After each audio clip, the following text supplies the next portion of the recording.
Hello friends, welcome to my channel. मैं हूं प्रज्ञा और हम पढ़ रहे हैं मध्य प्रदेश की कला। तो फ्रेंड्स, हम सिलेबस के अकॉर्डिंग चल रहे हैं। मध्य प्रदेश का इतिहास और संस्कृति में हमने राजवंश की सीरीज चल रही है आपकी, और जनजातियां कवर कर ली हैं। उसके बाद आता है आपका ये कला। मध्य प्रदेश में संगीत कला, चित्रकला, रंगमंच और लोक नाट्य का सुनहरा इतिहास रहा है। मतलब क्या क्या चीज़ें थी हैं इस कला में, क्या क्या हमको पढ़ना है। संगीत कला पढ़ना है, एक तो चित्रकला, रंगमंच और लोक नाट्य। कला की परंपरा को संगीत, चित्रकला, रंगमंच और वर्तमान स्थिति के जरिए आसानी से समझा जा सकता है। तो इसमें हम सबसे पहले पढ़ेंगे अभी संगीत कला।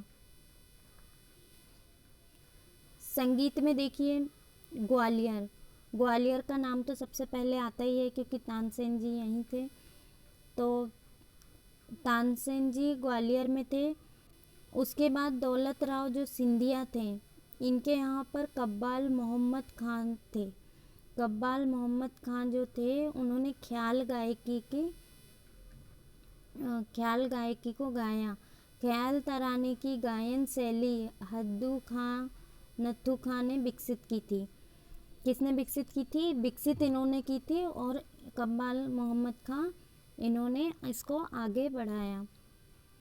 कृष्णराव शंकर पंडित, उस्ताद अमजद खां, अली खां इस संगीत को आगे बढ़ा रहे हैं, और अभी भी ये ख्याल गायकी चल रही है। इसको ये लोग आगे बढ़ा रहे हैं। कौन कौन? कृष्णराव शंकर पंडित, उस्ताद अमजद अली खान।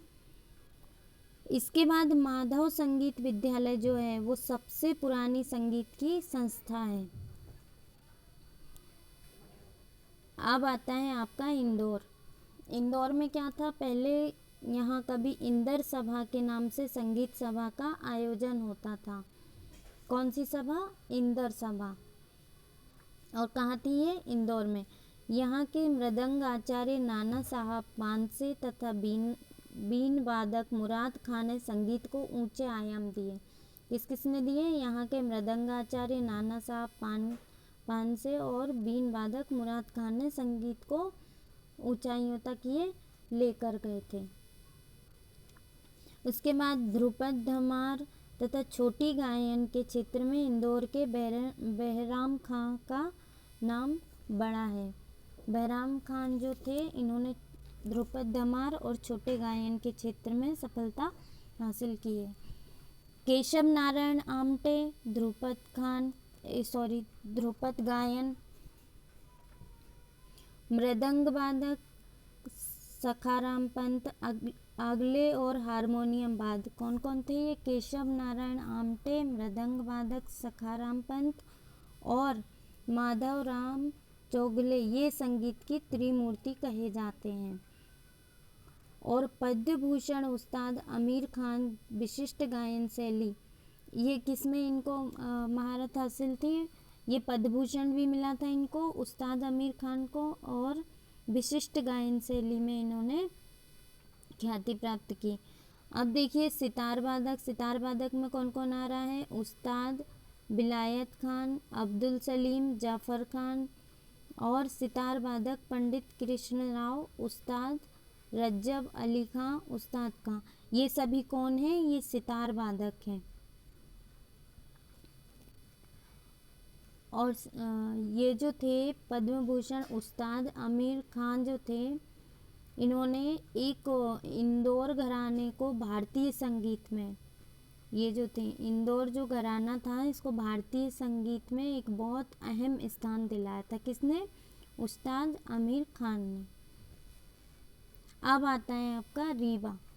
मेहर के राजा ब्रजनाथ सिंह बाबा अलाउद्दीन खां को अपना गुरु बनाकर मेहर लाए थे।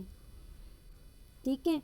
और इसके बाद क्या हुआ था कि वो जिन्होंने मेहर बैंड की कल्पना की थी, इन्होंने क्या कल्पना की थी कि एक मेहर बैंड बनेगा, और जो विख्यात वाद्य वृंद है, अभी जो विख्यात वाद्य वृंद है। अच्छा, और पहले जो ये थे तानसेन जो थे, शुरुआती दौर में रीवा के राजा रामचंद्र के दरबार में ही थे, लेकिन सम्राट अकबर के दरबार में क्या हुआ था कि रीवा नरेश ने उन्हें अकबर को भेंट कर दिया गया था। तो ये जहाँ जाकर तानसेन अकबर के दरबार में नवरत्न बने, ये था। फिर आपका संगीत हो गया। अब देखिए चित्रकला। मध्य प्रदेश में चित्रकला का समृद्ध वैभव रहा है। जैसे भीमबेटका, रायसेन, पचमढ़ी, होशंगाबाद, भोजपुर, ये चित्र मध्य प्रदेश के अतीत की गौरव गाथा कहते हैं। बाघ, भोजपुर और दूसरे स्थानों पर पाए गए शैल चित्र मानवीय संवेदनाओं, आखेट, नृत्य कला व उत्सव को प्रकट करते हैं। ये यहाँ पर जो भी चित्रकला हुई है उसमें चित्र बने हुए हैं, नृत्य कला, संवेदना, आखेट, ये सबको उन्होंने दर्शाया है चित्रों के माध्यम से। मध्य प्रदेश में स्वतंत्रता के पूर्व रियासती दौर में चित्रकला को राजाश्रय मिला था। इस दौर में मोटे तौर पर 3 शैलियाँ विकसित हुई थी, जिनको उनके उद्गम स्थल के तौर पर पहचाना गया। देखते हैं कौन कौन सी 3 शैली। मालवा शैली थी एक, तो इसमें बाघ गुफाएं हैं। बाघ गुफाओं में क्या है, बौद्ध धर्म का प्रचार है। चित्र धर्मनिरपेक्ष बने हुए हैं। जैन धर्म के कल्प सूत्र का चित्रण किया गया है यहाँ पर। कहाँ पर है ये, बाघ गुफाओं में। और मालवा की चित्रकला में पर्यावरण, वास्तु, रंग संयोजन, स्त्री पुरुष की आकृतियाँ उनके पहनावे से होती हैं। यहाँ के चित्रों में पेड़ पौधों के प्रभाव में नैसर्गिक सादृश्य रखते हुए कल्पना पर आधारित हैं। क्या है मालवा की चित्रकला में, क्या क्या है, एक तो आपकी बाघ गुफाओं में ये बौद्ध धर्म हो गया, जैन धर्म हो गया, है ना, धर्मनिरपेक्ष हो गया। और मालवा में और देखो पर्यावरण है उस चित्रकला में, वास्तु, रंग संयोजन, मतलब बहुत सारे रंग का संयोजन करके स्त्री पुरुष की आकृतियाँ कि उस समय पर वो उनका पहनावा क्या था, वेशभूषा क्या थी, ये दर्शाया गया है उसमें। अब देखिए बुंदेली शैली आती है आपकी, है ना। बुंदेली शैली में दतिया के राजा शुंगजीत सिंह के संरक्षण में राजस्थानी शैली का अनुसरण कर बनाई गई शैली को बुंदेली शैली कलम कहा गया है। ये किससे मिलती जुलती है, ये राजस्थानी शैली से मिलती जुलती है और उसको बुंदेली शैली कलम कहते हैं। इसके बाद ओरछा नरेश इंद्रजीत सिंह ने ग्वालियर के कलाकारों को आश्रय देकर केशव दास की रसिक प्रिया का चित्रांकन करवाया। ग्वालियर के कलाकारों को क्या दिया इन्होंने, आश्रय दिया ओरछा नरेश ने। और क्या हुआ कि केशव दास की जो रसिक प्रिया थी उसका चित्रांकन करवाया था। बुंदेली चित्रकला को बढ़ावा देने में चंदेलों का खासा योगदान रहा है। चंदेल राजा मर्दन सिंह बर्मन द्वारा निर्मित वैष्णव मंदिर में भित्ति चित्र बने हैं। किसने करवाया था वैष्णव मंदिर का निर्माण, ये मर्दन सिंह बर्मन। और कौन थे ये, चंदेल राजा थे इन्होंने। और इसमें भित्ति चित्र बने हुए हैं। बुंदेलखंड में चित्रकला के केंद्र टीकमगढ़, दतिया, तालबेट, पन्ना, दुबेलाताल, छतरपुर, गुरसराय, श्रृंगार, सता के मंदिर, आठ भैया जागीर, टोडी, फतेहपुर, बिजना, मानपुर, समथर और अमरगढ़ रहे हैं। ये सभी कौन सी जगह हैं जहाँ पर बुंदेली चित्रकला मिली है। अब आती है आपकी ग्वालियर शैली। संगीत, साहित्य और कला को प्रोत्साहन देने की तोमर वंशी परंपरा के कारण ग्वालियर पर कला का भी अच्छा खासा प्रभाव पड़ा है। ग्वालियर के तत्कालीन महाराज जीवाजी राव सिंधिया ने चतेरा ओली का निर्माण किया। इन चित्रों में रामायण महाभारत के दृश्यों में राम लक्ष्मण ऋषि मुनि जहाँ और इनके पहनावे वगैरह कैसे रहते थे ये सभी इनने चित्रों में दर्शाया है। किसने, जीवाजी राव सिंधिया ने, जो चतेरा ओली का निर्माण किया था उसमें ये रामायण महाभारत के चित्र बने हुए हैं। अब आता है आपका अगला रंगमंच। हिंदी का पहला नाट्य आनंद रघुनंदन मध्य प्रदेश में ही लिखा गया था। कहाँ लिखा गया था, मध्य प्रदेश में। इसे रीवा के नरेश विश्वनाथ सिंह ने लिखा था। कालिदास के नाटकों के सर्वप्रथम मंचन का श्रेय भी मध्य प्रदेश में ही है। कालिदास के जो नाटक का मंचन हुआ था वो भी मध्य प्रदेश में ही हुआ था। यहाँ धार्मिक प्रसंगों पर आधारित ललित से नाट्य कला की शुरुआत हुई।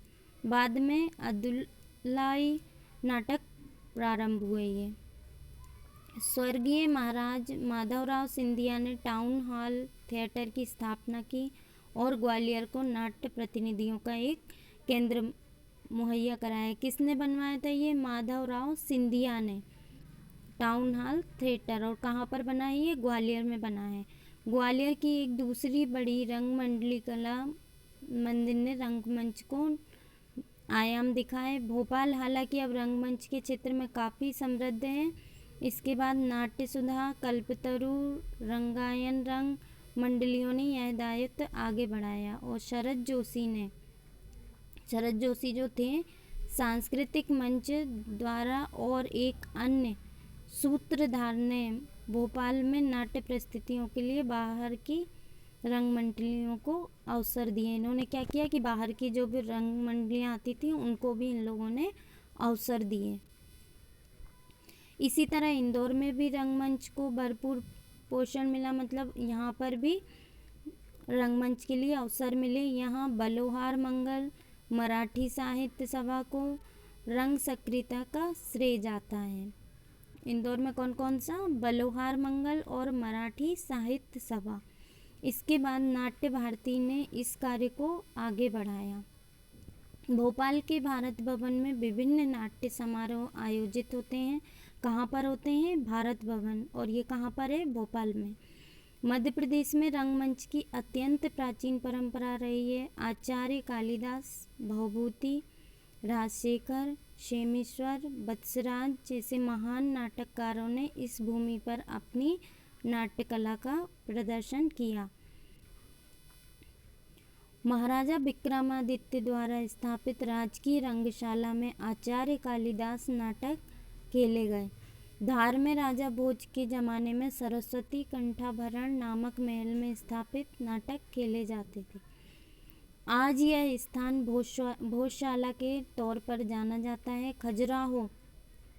खजुराहो तो बहुत ही कला संस्कृति का केंद्र है के केंद्र के तौर पर उभरा। उज्जैन के महाकाल मंदिर, ग्वालियर के निकट पवाया में नाटक खेले जाने का साक्ष्य आज भी मौजूद है। यहाँ पर साक्ष्य भी मिले हैं कि यहाँ पर उस टाइम पर नाटक खेले जाते थे। और इतना यहाँ पवाया में तो रंगमंच भी बहुत बड़ा मिला है खुदाई में, जहाँ भवभूति के नाटक खेले जाते थे। किसके नाटक होते थे यहाँ पर पवाया में? भवभूति के। अब आता है आपका लोकनाट्य। राज्य के मालवा, निमाड़, बुंदेलखंड, बघेलखंड और सतपुड़ा अंचल के लोकनाट्य काफ़ी प्रसिद्ध हैं। मालवा में देखिए कौन कौन सा है? माच, कलंगी, तुर्रा, नकल और स्वांग। ये लोकनाट्य हैं। टूटिया, सिंगाइना, ये कहाँ के सारे लोकनाट्य हैं? मालवा के। और निमाड़ में देखिए पहला आपका हो गया ये मालवा, दूसरा आया अब निमाड़। गम्मत, रासमंडल, रामलीला और स्वांग, ये कहाँ पर हैं? निमाड़ में। उसके बाद आपका 3rd नंबर पर आता है बुंदेलखंड। बुंदेलखंड में नौटंकी, स्वांग, रामलीला, बाबाबाई और जोगिया, ये कहाँ के हैं? बुंदेलखंड के लोकनाट्य हैं। फिर आता है आपका ये 4th नंबर पर बघेलखंड। बघेलखंड में छाहुर, मनसुख और हिंगला, लकड़बग्गा, नक्कई और जिंदवा, ये कहाँ के हैं? बघेलखंड के लोकनाट्य हैं। फिर आता है आपका सतपुड़ा। डंडार, तमाशा, गम्मत, खड़ा नाच, ये सब कहाँ है? सतपुड़ा में। फिर 6 आता है आपका महाकौशल। महाकौशल में डेंडवा। तो ये आपकी हो गई मध्य प्रदेश की कला। मिलते हैं नेक्स्ट वीडियो।